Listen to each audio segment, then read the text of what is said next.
안녕하십니까. 한의사 정정렬입니다. 오늘 이 시간에는 자녀들이 엄마 아빠 중에 누구를 닮았냐는 내용에 대해서 전 시간에는 딸에 관해서 말씀을 드렸고 이번 시간에는 아들에 관해서 말씀드리도록 하겠습니다.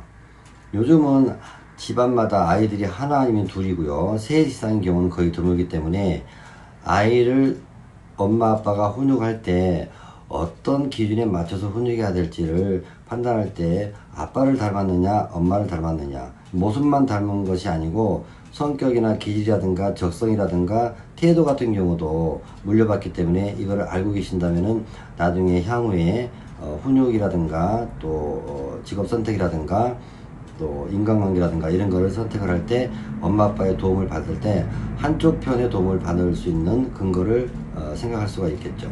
자, 오늘 이 시간에는 아들에 관해서 말씀드리도록 하겠습니다. 남녀가 만나서 결혼해 가지고 첫 출산한 아이가 아들이다. 그러면 이 아들은 첫 아들은 장남이죠. 아빠를 닮게 됩니다. 아빠의 성향과 기질과 모습과 적성과 어떤 운동신경까지도 아빠를 닮게 되죠. 첫 아들인 경우에는 아빠를 닮지만 둘째 아들인 경우는 엄마를 닮게 됩니다. 자, 엄마를 닮은 둘째 아들이 일반적으로 여성적인 성향을 갖게 돼서 둘째 아들인 경우 의외로 자상하고 세심하고 배려심 많고 같은 엄마의 성향을 닮게 되는 경우가 있죠. 그래서 아빠를 닮은 첫 장남들은 아빠의 스타일로 사춘기 이후부터 모든 모습들이 드러나게 되죠. 그러니까 아빠가 무뚝뚝하신 분이면은 큰아들도 사춘기를 지나면서 무뚝뚝해지게 되죠. 그리고 아빠가 이과적성이었다, 엔지니어나 공과 출신이다 그러면 큰아들 경우에도 이과를 선택해서 공대 쪽이라든가 뭐 의대 쪽이라든가 이런 쪽으로 가게 되어 있습니다. 예체능 쪽으로 잠깐 언급을 드리면 예체능에서 음악과 미술과 체육이 있는데요. 운동이 있는데 음악은 이과 쪽 적성이고 미술은 문과 쪽 적성입니다. 그러면 운동은 어디 쪽이냐? 운동은 체육 쪽은 이과 적성입니다. 그런데 좀 더 세분해서 말씀드리면 음악에서 연주 활동하는 거, 악기를 연주하는 건 이과 적성이지만 작곡 쪽은 의외로 인문계 성향들이 더 특기를 발휘할 수가 있고요. 또 미술 같은 경우에도 인문계 적성 같지만 순수 미술이나 화가 파트는 인문계 적성입니다. 이유가 뭐냐? 창작력이 뛰어난 경우가 인문계 쪽이 많이 있기 때문에 그렇습니다.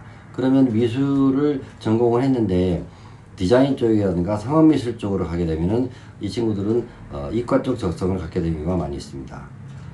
운동 쪽은 이과 쪽으로 보는데 운동을 전공했지만 운동 선수로서 특기를 발휘하는 것보다도 이론가라든가 체육 선생님으로 가는 경우는 인문계 성향을 가진 친구들이 교수나 선생님으로 가게 될 가능성이 높죠. 자, 아들인 경우에 아빠를 닮는다고 말씀드렸는데 첫 아들은 아빠를 닮고요. 그리고 둘째 아들은 엄마를 닮는데 셋째 아들은 또 아빠를 닮게 됩니다.